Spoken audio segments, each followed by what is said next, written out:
Canadian special forces have come under fire again in Iraq, not once, but twice in the past week alone. Direct firefights with ISIS militants, once more battling at the front lines. And tonight, CBC News has learned that Canadian soldiers have been in deadly ground combat with ISIS, while no other coalition members have. The question is, why only Canada? The CBC's Catherine Cullen has the details for us. Catherine. Peter, the coalition fighting ISIS is made up of more than 60 countries, but coalition officials say only one country, Canada, has been involved in firefights. Canadians are on the ground working with these guys, Iraqi forces. Canada's role, the government says, is to advise and assist. There will, however, be no ground combat mission, which is explicitly ruled out in the resolution. The question is whether what's happening now fits that definition. 3 times in the last 2 weeks, Canadians were near the front lines when they were shot at.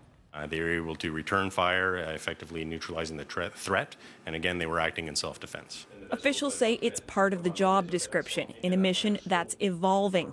It's not clear if Canadians should expect more firefights. I don't think I would quite characterize that as the new norm, but rather as more of a bit of a state of evolution of our role in the advise and assist capacity.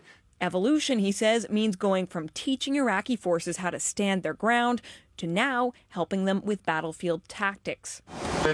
Canadian fighter jets are also involved in airstrikes, and it was revealed last week Canadians on the ground are helping identify targets. The opposition says the government hasn't been telling Canadians the truth about this mission. Is he finally willing to admit that this is indeed a combat mission?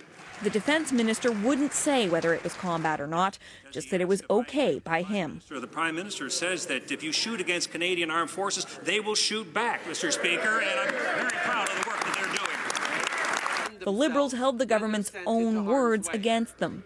The government said our ground forces would advise and assist, but not accompany Iraqi troops. I'm not sure how you could train troops without accompanying them, Mr. Speaker. Problem is, that directly contradicts how the Prime Minister described the role months ago. It's to advise and to assist. It is not to accompany.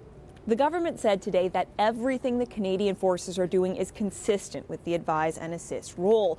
We wanted to know why Canada was the only one involved in firefights. Is Canada doing something more dangerous than other countries? The Defense Minister's office said it was up to the coalition to talk about what other countries were doing, and the coalition said it didn't have an explanation. Peter? All right, Catherine, thank you.